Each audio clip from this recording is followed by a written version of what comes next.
ጥሩ አጋጣሚ ነው።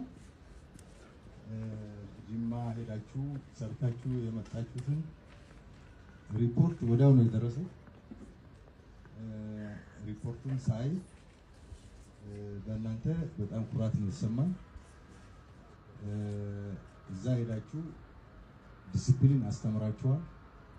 የመከላከያ ሰራዊታችንን መዝሙር በጅማ ስቴዲየም ከፍ ተደርጎ እንዲዘመር አድርጋችኋል።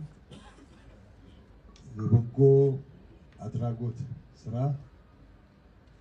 ልምምድ ለብዙ የዩኒቨርሲቲ ሰዎች አሳይታችኋል። በዲሲፕሊን ተመስግናችኋል። በውጤትም ጥሩ ውጤት አስመዝግባችሁ ለመጀመሪያ ጊዜ በተሳተፋችሁበት በዚህ የዩኒቨርሲቲዎች ውድድር ላይ በጣም የሚገርም ውጤት አስመዝግባችሁ መጥታችኋል። በመከላከያ ሰራዊት ስም